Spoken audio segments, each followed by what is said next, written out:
आप सभी का स्वागत है आपके अपने YouTube channel rise up with Kannu में। बेटे आपने कितना याद कर लिया? आपने थियोफेस्टस के बारे में याद कर लिया, अरस्तु के बारे में याद कर लिया, अल्टमैन के बारे में याद कर लिया, आपने कुछ फर्स्ट लेटर है और है ना, और लास्ट लेटर इंग्लिश का क्या है? जेड है। तो इन दोनों को मिला दीजिए उल्टा क्रॉस में। माइक्रोप्लाज्म को कहते हैं और सबसे लंबा जो है न्यूरॉन सेल जो हमारे ब्रेन में होता है।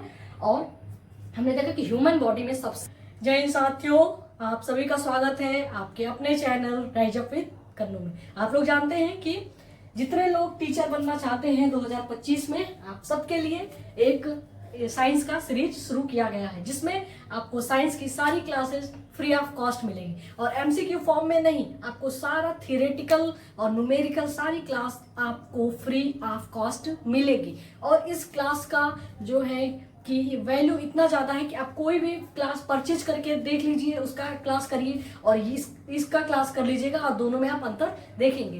कहने का मतलब ये है कि पहले क्लास करिए और कोई भी आप ऑनलाइन क्लास परचेज करिए और आप देखेंगे डिफरेंस। आप ऑनलाइन क्लास मैंने बहुत देख लिया है, मेरे दोस्तों ने लिया है, तो वो फ्रस्ट्रेटेड है सारे, क्योंकि वहाँ पे बिल्कुल अच्छे से ना ही सब सिलेबस के अकॉर्डिंग पढ़ाया जा रहा है, नहीं कुछ भी अच्छे से कंसेप्ट क्लियर कराया जा रहा है। इसलिए मैंने ऐसा सोचा है कि जो भी हमारे भाई बहन हैं जो कि इस बार टीचर बनना चाहते हैं या फिर उनका साइंस वीक है, अगर वो कंपटीशन की तैयारी करते हैं, कॉम्पिटिटिव एग्जाम की, जैसे यूपीएससी, पीसीएस या किसी भी कंपटीशन की एग्जाम की तैयारी करते हैं, तो आपको पता है कि जीएस में भी साइंस मेंशन होता है, तो वो भी वहाँ इस क्लास से उनका भी क्लियर हो जाएगा। बट बेसिकली ये क्लास फोकस है जो इस साल 2025 में साइंस टीजीटी क्वालिफाई करना चाहते हैं। और हमारे पास आपको पता है कि बहुत सारा इस बार क्या है, वैकेंसी लगा हुआ है। अपना यूपी में भी वैकेंसी आने वाला है, बिहार में भी आने वाला है, राजस्थान में ऑलरेडी फॉर्म फिलअप हो चुका है और अपना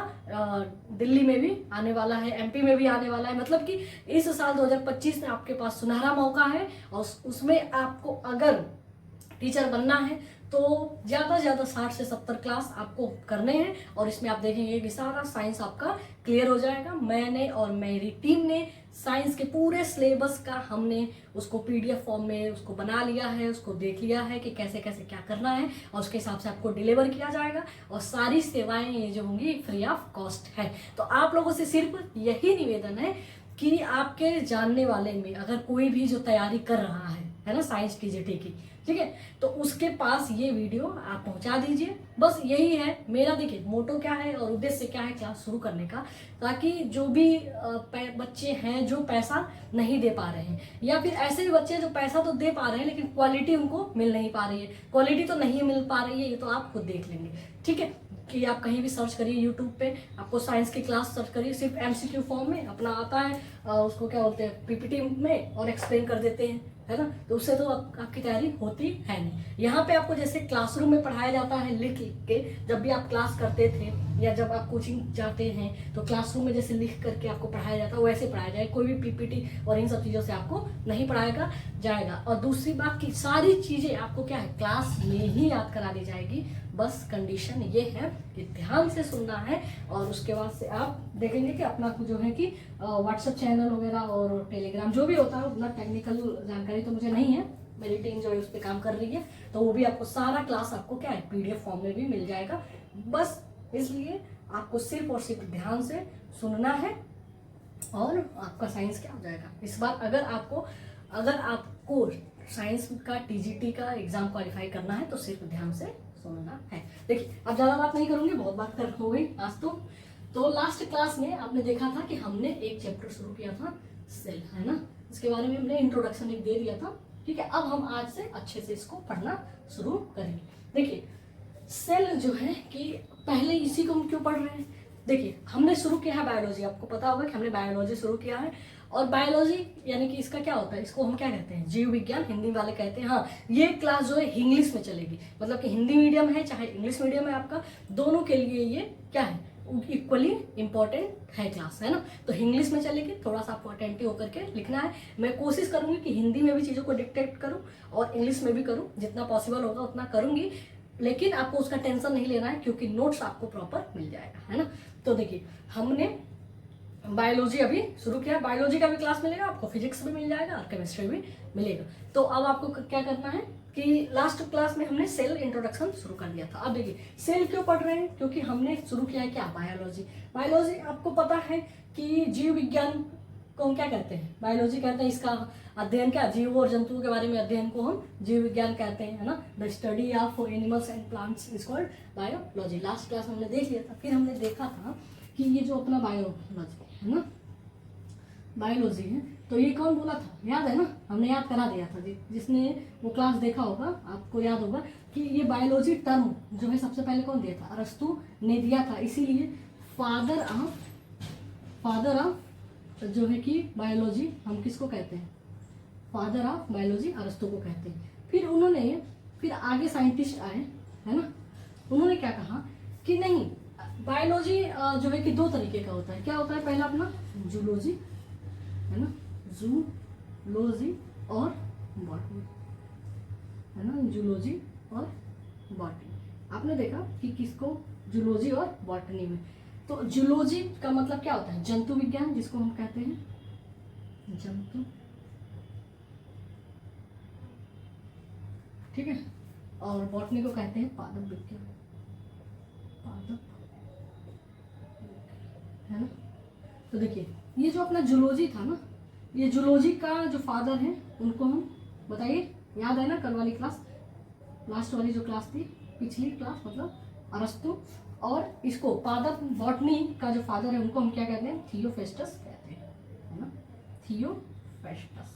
ये हमने याद करा दिया था, याद है ना, कि देखिए पहले तो विज्ञान का जो अपना बायोलॉजी का अध्ययन था अरस्तु ने ही कहा था, है ना। तो अरस्तु ने सिर्फ मेनली किस पे ध्यान दिया था, उन्होंने जो जीव जंतु का अध्ययन होता है उसी के बारे में उन्होंने अध्ययन किया था और उसी को उन्होंने बायोलॉजी नाम दे दिया, ठीक है। फिर थियोफेस्टस आए और कहे कि नहीं, जो है कि अपना इस जगत में सिर्फ क्या है, जीव ही नहीं है, मतलब एनिमल्स ही नहीं है, उसमें क्या है, प्लांट भी है ना। तो प्लांट के अध्ययन को उन्होंने क्या कह दिया कि अपना बॉटनी कह दिया। और तो ये किसने कहा, थियोफेस्टस ने। इसलिए बॉटनी के अध्ययन को हम क्या कहते थे, थियोफेस्टस कह देते हैं। इसको याद कराने का मैंने बताया था। कभी कभी आप कंफ्यूज हो सकते हैं कि याद तो ये रहेगा अरस्तु और थियोफेस्टस, लेकिन आप कंफ्यूज हो जाएंगे कि जूलॉजी के फादर को थियोफेस्टस कहते हैं कि बॉटनी के। तो ये मैंने बताया था कि देखिए अरस्तु क्या है, अपना जब हिंदी का लेटर होता है तो उसका फर्स्ट लेटर है अ, है ना, और लास्ट लेटर इंग्लिश का क्या है, जेड है। तो इन दोनों को मिला दीजिए उल्टा क्रॉस में, है ना। तो जियोलॉजी को कौन बोलेगा, अरस्तु, और बॉटनी को दूसरा नाम जो बचेगा थियोफेस्टस हो जाएगा, है। तो अब हमने जो है कि जूलॉजी इसी को उठाया है और इसी के बारे में पहले हम स्टार्टिंग से 10 से 15 क्लास हम इसी जूलॉजी के बारे में पढ़ेंगे। तो जूलॉजी के बारे में जब हम पढ़ेंगे तो सबसे आपको पता है कि इसको पढ़ने के लिए हमको क्या चाहिए कि पहले ये जीव जंतु बने हैं तो किससे बने होंगे, है ना। तो सबसे छोटी चीज जिससे हम बने हैं, जैसे आपको पता है जब हम मैथ्स पढ़ना शुरू करते थे तो पहले हमको टीचर क्या सिखाता है कि 1 2 3, है ना, मतलब आपको काउंटिंग सिखाया जाता है, उसके बाद आपको टेबल सिखाया जाता है, फिर एडिशन, सब्ट्रैक्शन, मल्टीप्लिकेशन, डिवीजन, है ना, उसके बाद से बहुत सारे आपको सिखाए जाते हैं। वैसे ही जब आपको साइंस का पढ़ना है, शुरुआत ही करना है, तो इसमें सबसे छोटी चीज जिससे बनी है, जिससे मिल करके जिससे ये बना है, किससे बना है, अपना जंतु जो भी जूलॉजी है, किससे बना है, सेल से। तो हम सबसे पहला चैप्टर क्यों ना हम सेल ही पढ़ लें, है ना। तो सेल के बारे में हमने शुरू किया था लास्ट वाली क्लास में। तो ये ध्यान देना आपको कि सेल का जो अध्ययन होता है ना, सेल को आपको पता है कोशिका कहते हैं। और बिल्कुल आपको कोशिका याद रखने की जरूरत नहीं है अगर आप हिंदी मीडियम के हैं तो भी, क्योंकि सेल आपको कभी कभी एग्जाम में एग्जाम्पल दे रही हूँ मैं, ऐसे ही लिखा हुआ भी आ जाएगा, है ना।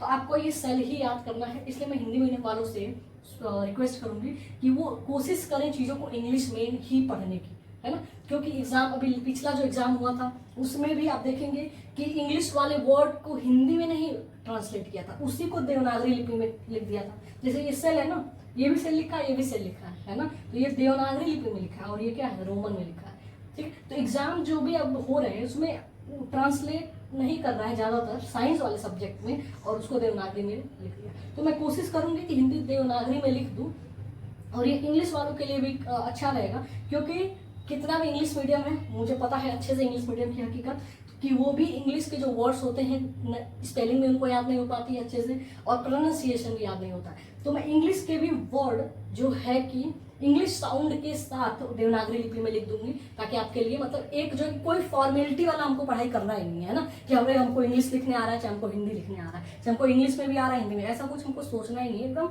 जेन्युइन तरीके से किससे कम टाइम में हम ज्यादा से ज्यादा पढ़ सके, समझ सके, इस पर फोकस करना है ना। तो ये मेरा तरीका रहेगा, ऐसे हम लोग आगे बढ़ेंगे, ठीक है। अब देखिए, अब यहाँ पे सेल, ठीक है, तो सेल का जो स्टडी ऑफ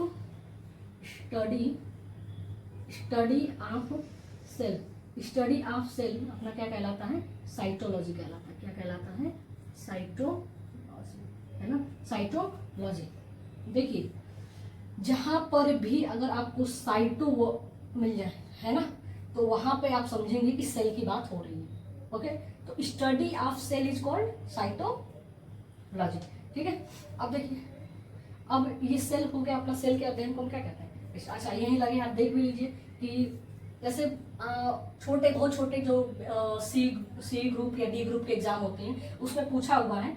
और दूसरी बात कि आपको जानना भी है, क्योंकि मैं ये सोच के पढ़ा रही हूँ और ये सोच के आपको पढ़ना है कि आपको पढ़ाना है। अब 2026 आपको पढ़ाना शुरू करना है कि 2025 में सिलेक्शन लेके 2026 में आपको क्या करना है, पढ़ाना है। तो पढ़ाना तो आपको सारी चीजें पता होना चाहिए ना, तो इस बेस के साथ आप क्लास करिए। तो सारी चीजें मैं बता दे रही हूँ, ठीक है। वैसे ये पीजीटी वाले एग्जाम में तो बिल्कुल नहीं आना चाहिए, इतना छोटा एग्जाम, लेकिन फिर भी कोई भरोसा हम नहीं कर सकते, कुछ भी पूछ ले। तो फिर भी जान लीजिए कि वैसे आप लोग को शायद पता भी हो कि सबसे बड़ा जो सेल है वो क्या है, सबको पता है, ऑस्ट्रिच एग जिसको कहते हैं, ऑस्ट्रिच एग यानी कि शुतुरमुर्ग का अंडा। आप देखिए कैसे लिखते हैं, शुतुरमुर्ग का अंडा, है ना। सबसे बड़ा जो सेल होता है शुतुरमुर्ग का अंडा होता है। सबसे छोटा सेल बता सकते हैं आप लोग, तो सबसे छोटा और सबसे लंबा बताइए, ठीक है। जिसको इसको पता है लिख करके बताइए, ठीक है। सबसे लंबा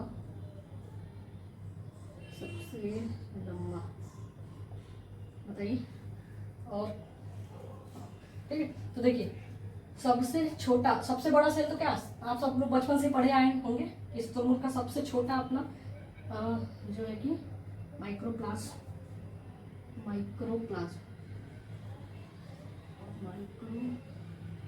होता है ना, ये पता होगा। सबसे लंबा आपको पता है न्यूरॉन सेल होता है, न्यूरॉन, है ना, जो हमारे दिमाग में होता है, ठीक है। ह्यूमन बीइंग की बात करें अगर, ह्यूमन में है ना, तो आप बताइए घर में सबसे बड़ा किसको माना जाता है, किसका सबसे जो है कि चलता है, माता जी का ना। तो जो अपना सबसे बड़ा सेल है, सबसे बड़ा सेल, अच्छा सेल, और मैं ऐसे साइन लगा दूं तो आप बड़ा समझिएगा, ठीक है। सबसे बड़ा सेल जो है कि अपना क्या होता है बताइए, और सबसे छोटा कौन सा सेल होता है, स्पर्म सेल, ठीक है। सबसे बड़ा सेल अपना, सबसे छोटा सेल स्पर्म सेल, और सबसे बड़ा सेल जो है अपना ओवम होता है ना। देखिए ह्यूमन बीइंग में जो सबसे बड़ा सेल होता है ओवम होता है, और अच्छा इसको ऐसे लिख देती हूँ ओवम, और सबसे छोटा सेल स्पर्म होता है। इसको आप ऐसे याद रख सकते हैं कि इसी ओवम की वजह से ही हम सब लोग की क्या है उत्पत्ति हुई है। तो सबसे बड़ा कार्य कौन कर रहा है, जो का ओवम सेल कर रहा है ना। तो इसीलिए ह्यूमन बॉडी में सबसे बड़ा, सबसे लार्जेस्ट जो सेल होता है वो ओवम है, और सबसे छोटा जो है कि क्या है, स्पर्म सेल है। अब यहाँ पर आप देखिए कि जो है कि जो ऑलमाइटी है, गॉड जिनको कहते हैं, या जो भी आप मानते हैं, अल्लाह, गॉड, जो भी व्हाटएवर, तो उन्होंने सबसे बड़ा सेल जो है कि क्या है कि वुमन जो है अपनी उनमें दिया है, जो ओवम है, और छोटा सेल क्या है, स्पर्म है। और अब तो अपना साइंस इतना आगे बढ़ चुका है कि सिर्फ ओवम के हेल्प से क्या है कि बेबी जो है कि आ सकता है ना। तो एक मैं रिसर्च पढ़ रही थी, उसमें था कि शायद 4000 ईयर्स लग जाएंगे और उसमें जो है कि जो हमारे मेल हैं उनका अस्तित्व ही खत्म हो जाएगा, जैसे कि डायनासोर का अस्तित्व खत्म हो गया था। अच्छा, इस चीज़ से मुझे याद आया कि आजकल का माहौल आप लोग सुन रहे होंगे कि ये क्या नाम है उसका, मुस्कान नाम है, हाँ मुस्कान कांड आप सुन रहे होंगे कि उसने अपनी पति को वो और उसकी लवर मिल करके, कोई शुक्ला है और मुस्कान है, दोनों एक दूसरे को प्रेम करते थे और मुस्कान ने अपने पति को अपने प्रेमी के कहने पे मार दिया। और इससे मतलब आजकल रील्स उठा के देखिए कहीं सोशल मीडिया पे पूरा इसका क्या है कि इस वजह से जो है कि औरत जाति से क्या है कि सब सारे मर्द डर रहे हैं, ऐसा मतलब दिखाया जा रहा है। लेकिन उसी समय ये अभी अपना 1 वीक का ही है न्यूज, और इसी समय जो है अपनी सुनीता विलियम्स जो है कि वो भी आई हैं, है ना। और सोचिए कि कितना महान कार्य करके और 9 मंथ अराउंड अंतरिक्ष में बिता करके आई हैं, और आई थी तो आप उनका वीडियो देखे होंगे कितना मुस्कुरा रही होंगी। लेकिन उनका चर्चा बिल्कुल नहीं हो रहा है ज़्यादातर, और चर्चा ज़्यादा किसका हो रहा है कि ये मुस्कान कांड का हो रहा है, और इससे कि जितनी महिलाएं हैं उनको क्या किया जा रहा है कि डिफेम किया जा रहा है ना।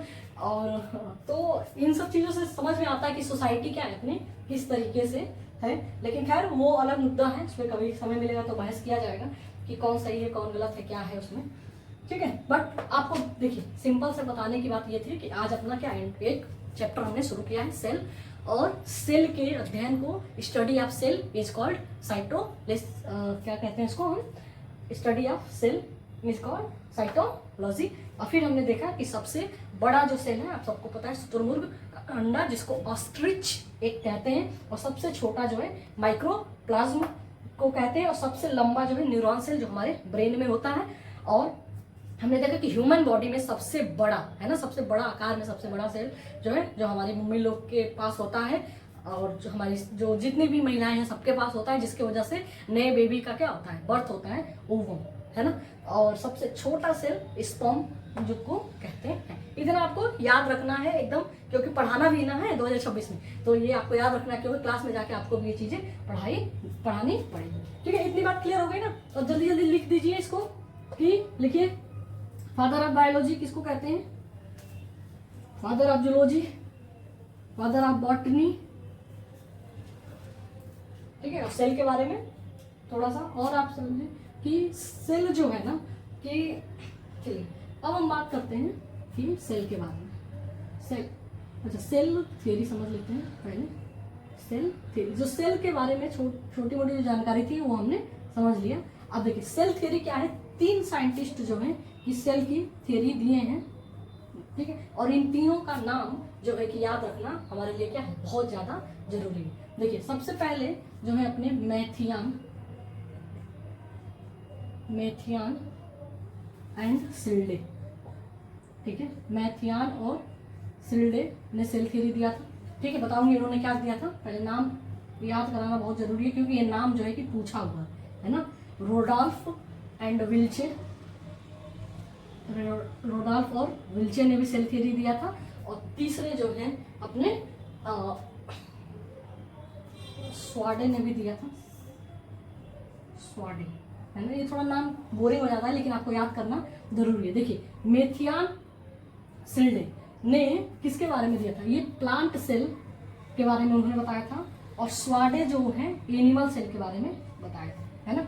देखिए इन दोनों ने कहा था एक ही बात, लेकिन सिल्डे ने प्लांट के बारे में कहा था और स्वाडे ने एनिमल के बारे में। इन्होंने कहा था कि कोई भी ऑर्गेनिज्म बना है वो सेल से मिलकर बना है।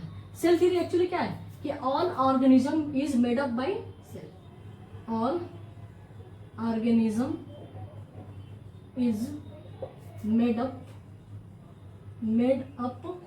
बाय सेल, मतलब कि सारे जो ऑर्गेनिज्म है वो सेल से बने हैं, यानी कि सबसे छोटी इकाई अगर किसी ऑर्गेनिज्म की बताई जाए तो वो सेल है, ठीक है। तो ये इन्होंने मैथियान ने प्लांट के बारे में कहा था और स्वाडे ने एनिमल के बारे में कहा था। तो कैसे याद रखेंगे, देखिए आपको पता है ना कि मैथियान या सिल्डे मतलब सिल्ड से याद रखिए कि कोई भी चीज का जो सिल्ड होता है आपको पता है कि लकड़ी का बना होता है ना। और लकड़ी अपना क्या है प्लांट है, तो सिल्डे ने प्लांट के बारे में कहा था, और और स्वाडे, तो देखिए सिल्डे ने प्लांट के बारे में कहा था, तो एक बच गया, स्वाडे ने एनिमल के बारे में कहा था, और रोडाल्फ और विल्चे इन्होंने तो अलग ही थ्योरी दिया था, मतलब इन दोनों के अलावा इन्होंने ये थ्योरी दिया था कि सारे जो सेल है ना वो प्री एग्जिस्टिंग सेल से बने हैं। तो all cell is made up by pre existing cell, है ना, प्री एग्जिस्टिंग सेल, मतलब कि एक मदर सेल्स थे, ठीक है, सारे जो है कि डॉटर सेल बनी, फिर डॉटर सेल मदर बन गई, तो फिर उन्होंने डॉटर सेल प्रोड्यूस किया, तो ऐसे ही एक सेल से क्या है सारे सेल्स जो है कि बनते हुए आए हैं। तो ये अपना क्या है कि ये सेल थ्योरी है, इसको आपको याद कर लेना है। और यहीं पे देखिए सील्ड जो है कि सील्ड आपको पता है किसी चीज को सील किया जाता है ना कहीं बेचने के लिए, तो सील जब हम उस पर करते हैं, सील कब होता है जब उस पर मोहर लगाते हैं। मोहर किसका होता है, लकड़ी का होता है। तो सील्डे ने प्लांट के बारे में बताया, प्लांट सेल थ्योरी दी थी, यही पूछा हुआ क्वेश्चन कि प्लांट सेल थ्योरी कौन दिया था स्टेटमेंट वाइज में, ठीक है। और एनिमल सेल थ्योरी स्वाडे ने दिया था, और रोडाल्फ और विल्चे ये लास्ट में आए थे, ये दोनों पहले इन्होंने थ्योरी दी थी, उसके बाद रोडाल्फ और विल्चे ने कहा था कि all cell is made up by pre existing cell, है ना, इतनी बात उन्होंने कही थी। इतनी यही अपनी क्या सेल थ्योरी है। तो अभी तक इरेज कर दो ना आप, तो आपको जान लिया आपने कि सेल के बारे में, ठीक है। तो अभी तक आपने क्या जाना, हमने फर्स्ट पॉइंट पढ़ लिया सेल के बारे में, है ना, दूसरा पॉइंट हमने पढ़ लिया cell theory, okay, cell theory. और अब हम पढ़ेंगे सेल ऑर्गेनल्स, है ना, सेल ऑर्गेनल्स, है ना। तो जो कहने का मतलब ये है कि सेल ऑर्गेनल्स क्या होता है, जैसे हमारे बॉडी में बहुत सारे ऑर्गेनिज्म से बना है ना, हमारा ऑर्गन से, है ना, तो वैसे जो अपना सेल है ना उसमें भी ढेर सारे क्या है, ढेर सारे अपने क्या है सेल ऑर्गेनल्स हैं, है ना। लास्ट क्लास में मैंने इसको थोड़ा सा ब्रीफ में बताया था, लेकिन आज हम इसको अच्छे से सुनेंगे, क्योंकि यही क्या है सबसे मोस्ट इम्पोर्टेंट है। तो देखिए जो भी सेल होता है ना, सेल ऑर्गेनल्स, तो इसमें ये सबसे पहले जब भी देखिए ऑर्गन्स क्या छोटे छोटे ऐसे ऑर्गन्स होंगे गोल गोल। जब आप मार्केट जाते हैं, बाजार जाते हैं, तो सारी सब्जी खरीदते हैं, अब खरीद करके किस में मरते हैं, झिल्ली मरते हैं कि नहीं, हम झिल्ली में या बैग में, है ना। तो ये जितनी भी हमारे सेल ऑर्गेनल्स होते हैं वो किसी चीज में भरी हुई है, जिसको हम कोशिका झिल्ली कहते हैं हिंदी में, कोशिका झिल्ली, शायद मैंने सही लिखा हूँ। देखिए स्पेलिंग वगैरह पे आप लोग ध्यान नहीं दीजिएगा, क्योंकि रिटर्न एग्जाम देना नहीं, एमसीक्यू ही है ना, तो उस पर नहीं ध्यान देना है ज़्यादा। कोशिका झिल्ली जिसको हम सेल मेम्ब्रेन कहते हैं, ठीक है, कि जिसको हम क्या कहते हैं, सेल मेम्ब्रेन कहते हैं। अब देखिए सबसे जो है कि एग्जाम में इसमें आया हुआ है कि ये सेल मेम्ब्रेन किससे मिलके बना है, तो ये जो है अपना फास्फोलिपिड से मिलके बना है।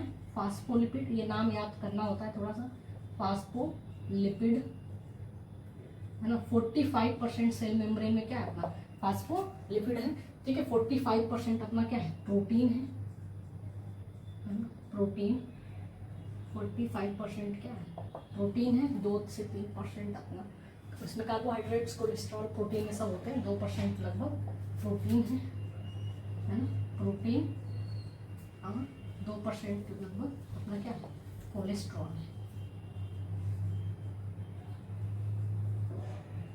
ठीक है। बात समझ आ रही है ना आप लोगों को, ओके। तो ये अपना जो है कि कोशिका झिल्ली है। अब आपको बस ये समझ में आया कि सेल का सबसे आउटर मोस्ट लेयर अपना क्या है कि कोशिका, जिसको सेल मेम्ब्रेन कहते हैं। और सेल मेम्ब्रेन में क्वेश्चन में पूछा हुआ है कि क्या क्या पाया जाता है, तो आपको याद रखना है कि कुछ चीजें देखिए रटना तो पड़ेगा आपको। फास्फोलिपिड, प्रोटीन, अच्छा प्रोटीन मैंने 2 बार लिख दिया है, फैट वसा कहते हैं इसको, है ना। इसमें फास्फोलिपिड, प्रोटीन, कोलेस्ट्रॉल, कार्बोहाइड्रेट्स भी होता है, कार्बोहाइड्रेट, ठीक है, ठीक है। अब देखिए ये झिल्ली, ये तो पहले झिल्ली में हो गया। अब झिल्ली जब बन गई है तो सबसे पहले हमको क्या चाहिए, एनर्जी के लिए चाहिए, है ना। सबसे पहले क्या चाहिए, एनर्जी चाहिए। तो एनर्जी जिसमें बनता है इसको हम क्या कहते हैं, माइटोकॉन्ड्रिया कहते हैं, ठीक है। तो उसको हम क्या कहते हैं, माइटोकॉन्ड्रिया, क्या कहते हैं, माइटोकॉन्ड्रिया, जहाँ पर ये सेल जो है, सेल है जो सबसे पहले कोई भी चीज़ बन गई है तो सबसे पहले उसको क्या चाहिए, एनर्जी चाहिए ना। सबसे पहले हमको भी क्या चाहिए, एनर्जी चाहिए। तो एनर्जी जहाँ पे बनता है उस ऑर्गेनल्स को, मतलब जो ऑर्गेनल, जैसे हमारे बॉडी के अंदर भी ऑर्गेनल्स है। जैसे आपको पता है कि नोज जो है कि ब्रीथ करता है ना। आपको पता है कि मुंह से हम क्या करते हैं, खाते हैं। कान से क्या करते हैं, सुनते हैं, है ना। तो हमारा जो ऑर्गन्स है इसका अलग अलग काम है ना। सेम वैसे ही जो हमारे सेल है, उस सेल में भी ढेर सारे ऑर्गन है ना, और उनका भी अपना क्या है, अलग अलग काम है। तो वही जो ऑर्गन है ना, उसी के बारे में पढ़ेंगे, और वही सारे क्या होते हैं, सेल ऑर्गेनल्स कहलाते हैं। तो उसी के बारे में पढ़ना बहुत इंपॉर्टेंट है, क्योंकि इससे क्वेश्चन पूछा है प्रीवियस ईयर में भी, और ये जानना भी जरूरी है कि किसका क्या काम है। तो माइटोकॉन्ड्रिया, इसको मैं एम से ऐसे रिप्रेजेंट करूंगी आगे से, आप क्योंकि पूरा ये नहीं लिखूंगी। माइटोकॉन्ड्रिया स्पेलिंग तो मत जाइएगा। ये क्या है, पावर हाउस ऑफ सेल है ना। और ये पावर हाउस है तो इसके अंदर बनता क्या होगा, देखिए अपना माइटोकॉन्ड्रिया ऐसे है, इसके अंदर ना ऐसे ऐसे कुछ ऐसा है, इसको हम क्रिस्टी कहते हैं। क्या कहते हैं, क्रिस्टी। और यही क्रिस्टी चलता है ना, मूव करता रहता है, तो वो क्या बनाता है, एनर्जी बनाता है। ठीक है, तो और इसकी खोज देखिए, अल्टमैन, माइटोकॉन्ड्रिया की खोज किसने की थी, अल्टमैन। बस आपको माइटोकॉन्ड्रिया के बारे में इतना ही याद रखना है कि माइटोकॉन्ड्रिया क्या है, power house of the cell है, और इसके अंदर क्या होती है, क्रिस्टी होती है, जो कि सेल ये जो पावर को, उसी की वजह से पावर क्या होता है, बनता है। और इसकी खोज किसने किया था, अल्टमैन ने। जैसा कि मैंने लास्ट क्लास में बताया था, कैसे याद करेंगे कि जिसके पास बहुत ज्यादा पावर हो जाता है वो क्या हो जाता है, अल्टर हो जाता है ना। ज्यादातर लोग अल्टर हो जाते हैं, क्यों, क्योंकि सबके पास पावर जो है कि क्या होता है, कंट्रोल नहीं होता है। किसी के पास अगर क्या है कि पावर आ जाए, उसके बाद से कंट्रोल में रहे, ऐसे बड़े कम लोग होते हैं, है ना। और जो लोग पावर आने के बाद भी कंट्रोल में हो जाते हैं, वही क्या हो जाते हैं, महान होते हैं। और उन्हीं को हम क्या है, ओबामा, और उन्हीं को गांधी, और उन्हीं को और जितने लोग आप जानते हैं कहते हैं, है ना, कि पावर आने के बाद भी वो क्या है कि अपना रास्ता नहीं भूले, है ना। तो ऐसा व्यक्ति, मतलब ज्यादातर लोग क्या है, पावर आने के बाद से अल्टर हो जाते हैं। मतलब ये मैं क्या है, कैसे याद कराना है ना, बहुत सारा फैक्ट है, तो याद कराने का कुछ तो तरीका ढूंढना पड़ेगा, है ना। तो पावर हाउस ऑफ जो है सेल माइटोकॉन्ड्रिया है, और माइटोकॉन्ड्रिया की डिस्कवरी किसने की थी, अल्टमैन की थी। क्रिस्टी कहाँ पर पाई जाती है, अपना माइटोकॉन्ड्रिया में पाया जाता है। ठीक है, अब देखिए दूसरा क्या है अपनी, कि ये सेल तो बन गया, अब सॉरी पावर हाउस बन गया, तो पावर एनर्जी तो बन गया। तो एनर्जी बन गया, तो उस सेल को जो है कि सेल इधर उधर ना घूमे, ज्यादा ऐसे नाचने ना लगे, है ना। क्योंकि एनर्जी आने के बाद लोग क्या करते हैं, बहुत कूदना फादना भी शुरू करते हैं ना। अब देखो जो छोटा बच्चा पहले तो क्रिपिंग करता है, रेंगता है, तो बहुत अच्छा, मतलब कि थोड़ा सा शांत रहता है। लेकिन जब वो चलना शुरू किया तो क्या है, दौड़ना भागना क्या करता है, शुरू कर देता है। तो एनर्जी आ गई तो सेल भी क्या करेगा, इधर उधर दौड़ना भागना शुरू करेगा ना। तो दौड़ने भागने के लिए उसको क्या चाहिए, स्ट्रक्चर चाहिए ना, कि कोई ऐसा स्केलेटन हो जो कि सेल को क्या बने, कि दौड़ रहा है, भाग रहा है, पता चला टूट गया, ऐसा ना हो, स्ट्रक्चर उसको प्रोवाइड करे। तो उसको हम कहते हैं एंडोप्लाज्मिक रेक्टिकुलम, एंडोप्लाज्मिक रेक्टिकुलम, जिसको हम ER कहते हैं। ठीक है, शॉर्ट फॉर्म में मैं इसको ER लिखूंगी, और ये आपको याद रखना होगा।